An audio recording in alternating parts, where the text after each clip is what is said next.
Makasaysayang araw bilang pagpapatuloy ng ating aralin sa AP7, Quarter 2, Week 2, una at ikalawang yugto ng imperialismong kanluranin. Ikalawang yugto ng imperialismong kanluranin sa Asya. Bakit nga ba nagpatuloy ang imperialismong kanluranin sa Asya? Ano-ano ang lupain na nasakop sa pagkakataong ito at bakit sila sinakop? Paano nanakop ang mga kanluranin? Narito din ang mga bansang nahinto at nagpatuloy sa pananakop simula sa unang yugto ng imperialismo. Nahinto, Espanya at Portugal, nagpatuloy, Netherlands at England, nagpasimula, France, Germany at United States. Nagpatuloy ang paghahangad ng mga kanluranin sa mga pampalasa ng mga bansa sa Timog Silangang Asya. Ang pagbabagong dulot ng industrialisasyon ay lalo pang nagpataas sa pagnanais ng mga kanluranin na mapanatili ang kanilang imperyo. Ginamit ng mga kanluranin ang mga likas na yaman na makukuha sa mga bansa rito upang makagawa ng mas maraming produkto. Higit sa lahat, ang kanilang mga sobrang produkto ay dinala nila sa mga pamilihan ng mga bansa sa Timog Silangang Asya. Narito ang mga salik na nagbigay daan sa ikalawang yugto ng imperialismong kanluranin sa Asya. Nasyonalismo, kapitalismo, revolusyong industrial at white man's burden. Ang mga dahilan na nagbunsod sa mga kanluranin na makarating sa Asya ang naging daan para sumigla ang palitan ng kalakal ng mga Europeo at mga Asyanong mga mangangalakal at makilala ng mga kanluranin ang mga likas na yaman at mga hilaw na materyal na panusto sa industriya. Nasyonalismo, matinding pagmamahal sa isang bansa. Nais ng mga bansa sa Europa na magkaroon ng malawak na kapangyarihan upang labanan ang kanilang mga karibal na mga bansa. Rebolusyong Industrial.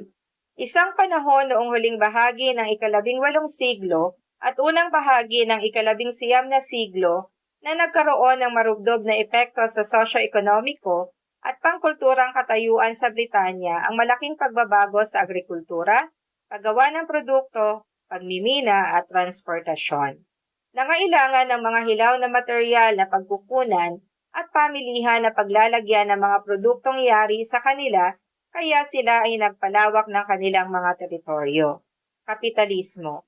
Isang sistema kung saan mamumuhunan ng kanyang salapi ang isang tao upang magkaroon ng tubo o interes. Sa pag-unlad ng kalakalan sa pagitan ng mga Europeo at mga Asyano, dumami ang salaping naipon ng mga mangangalakal na kanluranin.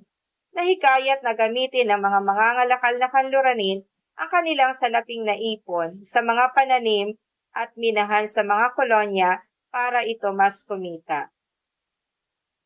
White Man's Burden.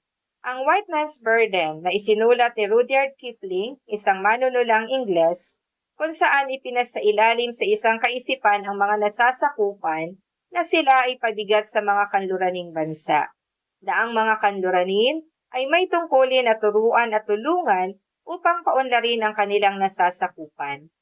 Ito ang naging pagbibigay katwiran ng mga kanluranin sa ginawa nilang pananakop sa Asya. Ang paghahangad na ipakilala ang kanilang superior na kultura, relihiyon at paniniwala sa iba pang mga bansa sa mundo. Narito ang ilan pang mga dahilan kung saan may sanhi at epekto o sanhi at bunga.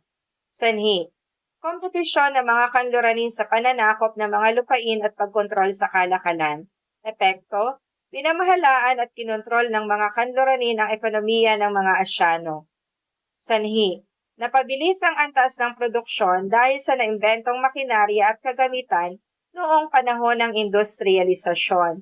Epekto, ginamit ng mga kanluranin ang mga likas na yaman ng mga nasasakop na bansa upang makagawa ng mas maraming produkto.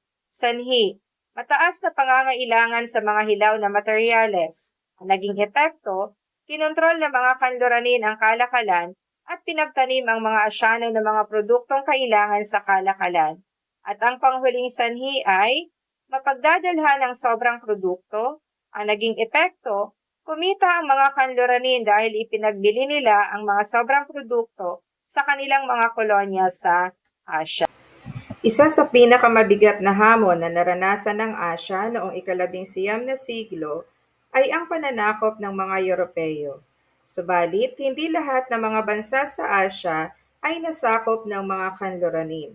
Dalawang bansa ang nakapanatili ng kanilang kasarinlan laban sa kanluranin. Isa sa mga ito ay ang Thailand. Ang Thailand sa gitna ng imperialismong English at French. Ano nga ba napanatili ng Thailand ang kanyang kalayaan sa kabila ng mabilis na pagpapalawak ng teritoryo ng mga English at French? Isa dito ay ang pagkakaroon ng mahuhusay na hari at ganun din ang hindi nagkasundo ang France at England kung saan nila ilalatag ang hangganan sa pagitan ng kanilang mga kolonya. Mga haring nagpatatag sa Thailand, Haring Budayodfa, Haring Mongkut at Haring Chulalongkorn. Haring Budayodfa. Si Haring Budayodfa ay namuno sa Thailand mula 1782 hanggang 1809.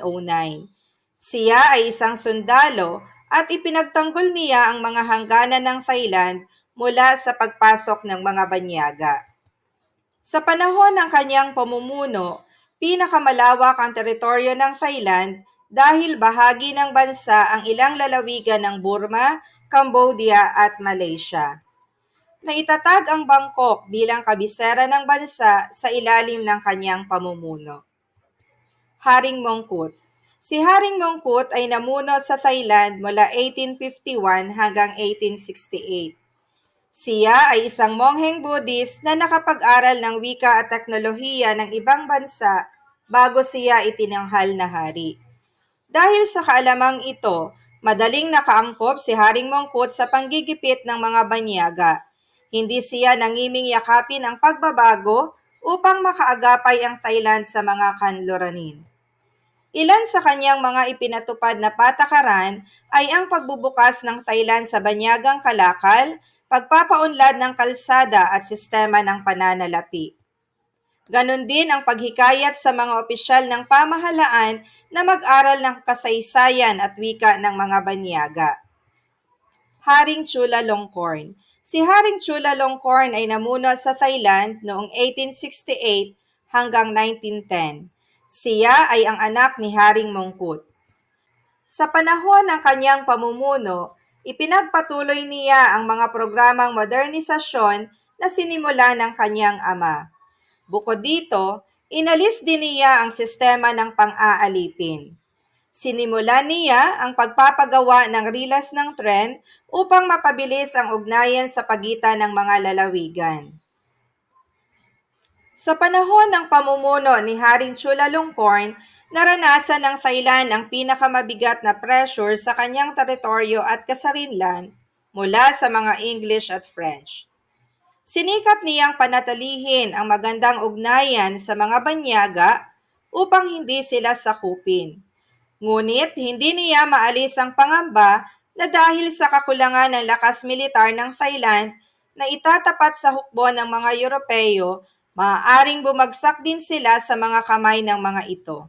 Mabuti na lamang at hindi tinangka bagamat may intensyon ang mga French o English na sakupin ang Thailand. Muli, narito ang mga dahilan kung bakit napanatili ng Thailand ang kalayaan nito. Una, pagkakaroon ng mahuhusay na hari. Pangalawa, hindi nagkasundo ang France at England kung saan nila ilalatag ang hangganan sa pagitan ng kanilang mga kolonya.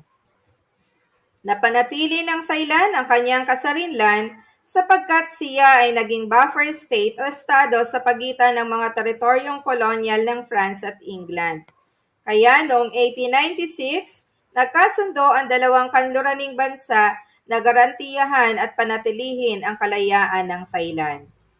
Ngayong tapos na nating talakayin ang una at ikalawang yugto ng imperialismong kanluranin, punan natin ang concept cluster ng mga angkop na pangyayaring naging dahilan ng pananakop ng mga kanluranin sa Asya. Para sa unang yugto ng kolonyalismong kanluranin, ang mga krusada, paglalakbay ni Marco Polo, Renaissance, pagbagsak ng Constantinople at merkantilismo ay ang mga dahilan ng pananakop ng kanluranin sa Asya. Samantalang sa ikalawang yugto ng imperyalismong kanluranin ay ang nasyonalismo, rebolusyong industrial, kapitalismo, at white man's burden. Ngayong nasagutan ninyo ng tama ang concept cluster, ito ay nagpapatunay lamang na lubos ninyong natutunan ang ating aralin. Muli ang ating tinalakay ay ang una at ikalawang yugto ng imperyalismong kanluranin, Part 2. At lagi ninyong tatandaan, mag-aral is fun sa Aral Pan.